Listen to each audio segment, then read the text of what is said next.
ગુજરાત રાજ્ય સરકાર દ્વારા વ્યાજખોરો વિરુદ્ધ કાર્યવાહી કરવા સૂચના આપેલ હોય જે અનુસંધાને ડીજીપી સાહેબ શ્રી દ્વારા તમામ જિલ્લાઓમાં અને તમામ પોલીસ સ્ટેશન ખાતે લોક દરબારનું આયોજન કરવા જણાવેલ હોય જે અનુસંધાને માન્ય ડીઆઈજી સાહેબ શ્રી વિરેન્દ્રસિંહ યાદવ સાહેબ દ્વારા અરવલ્લી જિલ્લામાં લોક દરબારનું આયોજન કરવાનું હોય જેથી સૈફ અલી બારવાલ સાહેબ એસપી સાહેબની સૂચના મુજબ અને મદદનીશ પોલીસ અધિક્ષક શ્રી સંજય કેસવાલાની સૂચના મુજબ આજરોજ મોડાસા ટાઉન ખાતે વ્યાજખોરો અને વ્યાજ પીડિતોનું એક લોક દરબારનું કાર્યક્રમનું આયોજન કરવામાં આવેલું છે અને જે અનુસંધાને તમામ ભેગા થયા છે જેથી અત્યારે જે અરજદારો આવ્યા છે એમના પુરાવા ધ્યાને લેવામાં આવશે, એમની રજૂઆત ધ્યાને લેવામાં આવશે અને સામાવાળાને પણ બોલાવવામાં આવશે.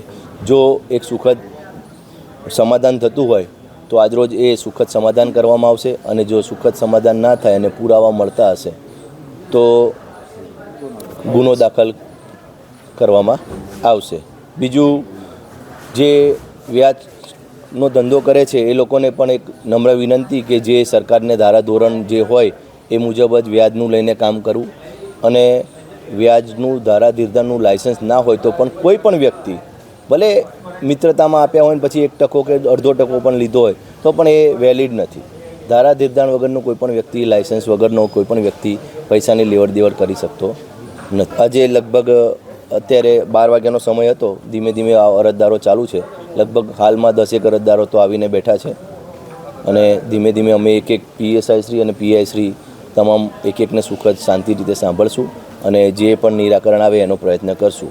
અને એ જ લોકો સમાધાન થઈ જાય અને પછી નવું પોતાનું બિઝનેસ સ્ટાર્ટ કરવા માગતા હોય તો તે અનુસંધાને જિલ્લા પોલીસ વડા દ્વારા તારીખ 1 તારીખના રોજ ટાઉન હોલ ખાતે એક સુખદ લોન મેળાનું આયોજન કરવામાં આવેલું છે. તો જેથી કરીને એ લોન લેવા પણ પુરાના આધાર પુરાવા સાથે હાજર રહી શકે છે, જેથી બેન્કો સાથે ટાઈપ કરીને લોન પણ એમને મળી શકે અને વ્યાજમાંથી એક છૂટી અને પોતાનો નવો સ્ટાર્ટઅપ સરકારી રીતે કરી શકે. તે અનુસંધાને 1 તારીખે લોન મેળાનું આયોજન કરવાનું આવેલું છે.